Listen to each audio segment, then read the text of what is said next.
Si Efren Bata Reyes ay isang sikat na manlalaro ng bilyar na nagmula sa Angeles sa probinsya ng Pampanga.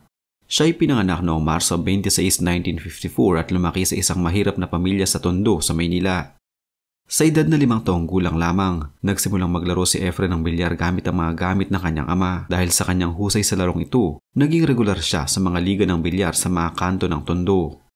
Noong 1985, nagtungo si Efren sa Estados Unidos upang maglaro ng bilyar sa international circuit. Sa kanyang unang paglahok sa US Open, nanalo siya at naging kauna-unahang non-American player na nakapag-champion sa nasabing torneo. Mula noon, si Efren ay nakapagwagi na ng marami mga kompetisyon sa bilyar sa buong mundo, kabilang World Pool Championships at Derby City Classic. Kilala siya sa kanyang kahusayan sa paggamit ng kanyang kapangyarihan ng utak at kasanayan sa pagtutok ng bola na kanyang tinatawag na The Magic.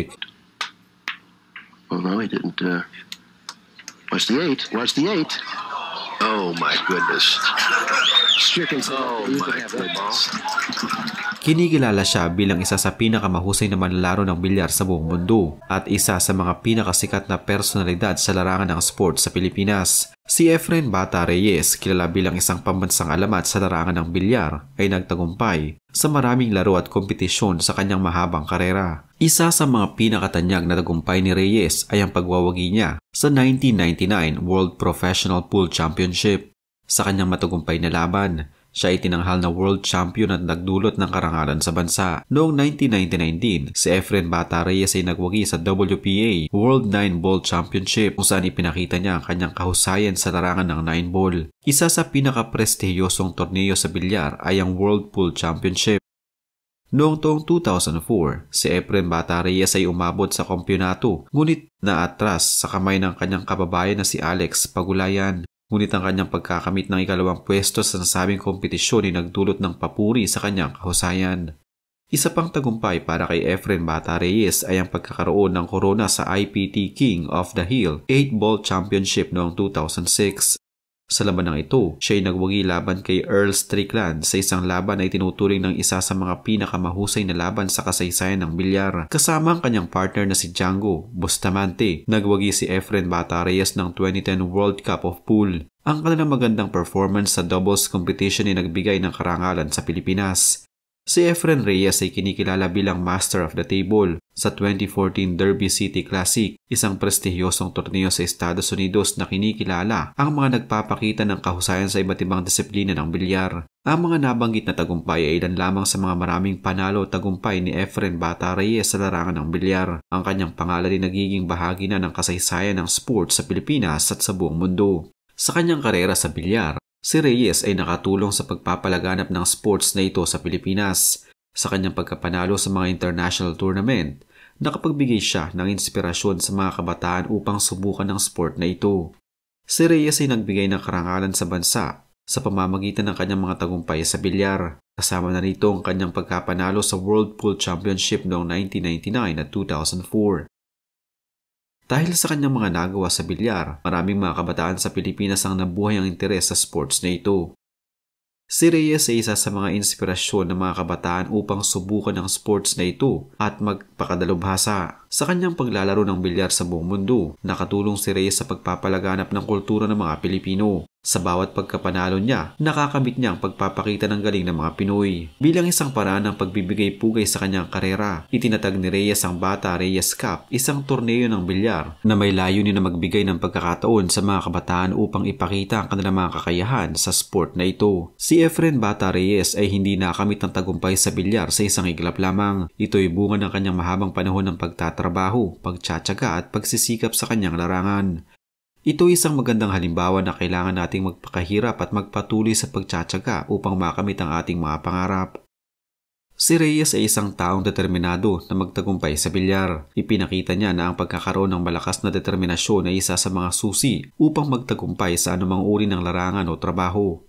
Ang tagumpay ni Reyes ay hindi nangyari sa kanya dahil sa kakayahan lamang. Siya ay nagpakadalubhasa sa kanyang larangan sa pamamagitan ng pagsasanay ng paulit-ulit. Ito ay isang paalala na kailangan nating mag-aral at mag-practice upang makamit ang tagumpay sa anumang larangan.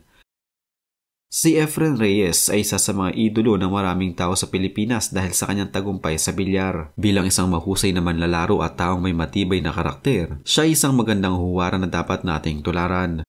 Sa kabila ng kanyang mga tagumpay sa bilyar, nanatili si Reyes na isang tao na may mataas na pagpapahalaga sa kanyang pamilya. Ito ay isang magandang halimbawa na kung paano dapat nating pahalagahan ang ating mga mahal sa buhay. Sa ngayon ay nasa 6 na dekada nang naglalaro ng bilyar si Efren at halata pa din sa kanya na hindi pa din kumukupas ang husay nito sa paglalaro ng kanyang nakahiligang sports. Habang tumatagal ay mas napapatunayan niyang isa siyang alamat at nagsisilbi ngayong inspirasyon sa maraming mga Pinoy na nahihilig din sa paglalaro ng bilyar. Hanggang sa ngayon, madalas pa din na sinasabi ni Efren ang kanyang pagkakapanalo sa mga laro at pag-shoot ng bawat bola ng bilyar sa mga butas ay dala lamang umano ng kanyang swerte at magic sa kanyang kamay. Kwento ni Efren Bata Reyes noon, ang kanyang pinakamalaking premyo na napanalunan sa paglalaro ng bilyar ay nasa 500,000 dolyar noong taong 2006 pero kahati pa niya noon ang kanyang partner at batikan din sa bilyar na si Django Bustamante. Ang 500,000 dolyar na iyon ay naging 300,000 dolyar na lamang dahil babawasan ito ng tax. Ayon pa kay Efren noon, gusto umano ng kanyang kalaban na balatuhan niya ito ng 50,000 dolyar dahil mas malaki umano ang premyo sa first prize. Sa first prize, 10% din ang mapupunta sa mga chaperone at managers nila. Kaya ang ending, halos kakaunti na lamang din ang natira para sa kanya noon. Subalit dahil sa dami ng kanyang mga naging panalo sa iba't ibang mga palaro, hindi hinayaan ni Efren na masayang ang kanyang mga pinaghihirapang premyo. Kahit paano ay nakakaipon ito at nakakasustento ng maayos sa kanyang pamilya. Hindi man ganoon karangya ang kanyang pamumuhay ngayon, masasabi niyang hindi din sila nabubuhay ng sapat lamang. Sa ngayon ay aktibo pa din si Efren sa paglalaro ng bilyar na sa katunayan ay siya ang coach ng Team Asia sa naganap na pinakaunang Efren Cup noong Oktubre lamang sa Ninoy Aquino Stadium sa Maynila. Ayon kay Efren, ngayon na tumanda na siya, hindi umano niya inaasahan na makakarating siya sa kung anuman ang katayuan niya ngayon. Pero ang magic na dati niyang nagagawa noong kanyang kabataan sa bilyar ay hindi na umano niya kayang palabasin sa ngayon. Sa ngayon ay kumikita pa rin naman ito sa paglalaro pero sa mga exhibition match na lamang kadalasan. Pinakamaganda dyan, tapusin muna nila ang pag-aaral nila. Basta pagkatapos nila, doon lang sila magbilyar para mas masuportahan din nila ang sarili nila hanggang sa paglaki. Lahat kayong mga kababayan at lahat ng mga sumusuporta sa akin, nagpapasalamat ako sa kanila. Hanggang ngayon, nandito pa rin sila. Pinapanood pa nila ako. Hinahanap pa nila ako. Kahit nasaan man ako. At tiyaga lagi pagbukas ng TV. Kaya din na-announce ang pangalan ko ay dahil sa kanilang mga nanonood. Kaya nagpapasalamat ako sa kanila. Ayon yan kay Efren Bata Reyes mismo.